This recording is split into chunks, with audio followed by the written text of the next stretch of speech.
अघाड़ी सरकार पर संकट के बादल छाए हुए हैं। दरअसल राज्य में महागठबंधन के नेता शरद पवार द्वारा राहुल गांधी को लेकर दिया बयान अब उद्धव ठाकरे के लिए नई मुसीबत ला सकता है।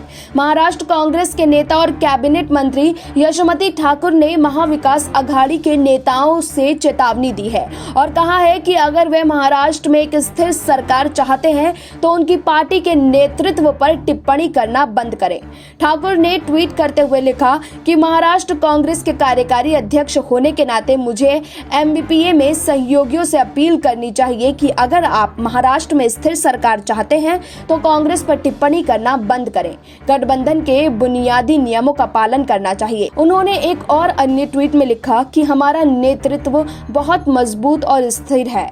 एमबीपीए का गठन लोकतांत्रिक मूल्यों में हमारी मजबूत धारणा का परिणाम है। उनकी प्रतिक्रिया राष्ट्रवादी कांग्रेस पार्टी एनसीपी के प्रमुख शरद पवार की टिप्पणी के बाद आई है, जो एक नेता के रूप में राहुल गांधी की क्षमता पर सवाल उठाते हैं। शरद पवार ने कहा था कि राहुल गांधी के नेतृत्व में कुछ समस्याएं हैं और उनके पास एक नेता के रूप में निरंतरता का अभाव है।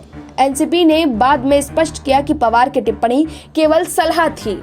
एनसीपी नेता महेश तापसे ने कहा कि शरद पवार ने इंटरव्यू के दौरान जो भी कहा उसे एक अनुभवी नेता की पिता की सलाह के रूप में माना जाना चाहिए।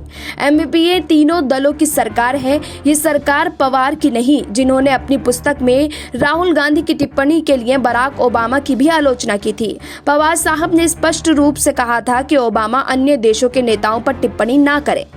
महाराष्ट्र में शिवसेना, राष्ट्रवादी कांग्रेस पार्टी और कांग्रेस की एमवीए सरकार ने 28 नवंबर को अपना 1 साल पूरा कर लिया। 2019 के विधानसभा चुनाव के बाद इसका गठन किया गया। इस चुनाव में भाजपा, जिसने शिवसेना के साथ चुनाव लड़ा, वो सबसे बड़ी पार्टी बनकर उभरी। हालांकि दोनों दलों के बीच सीएम पद को लेकर मतभेद सामने आए। मतभेद की वजह से गठबंधन तोड़ना पड़ा और शिवसेना ने एनसीपी और कांग्रेस के साथ मिलकर महाराष्ट्र में सरकार बनाई। Bureau report, SPN 9 news.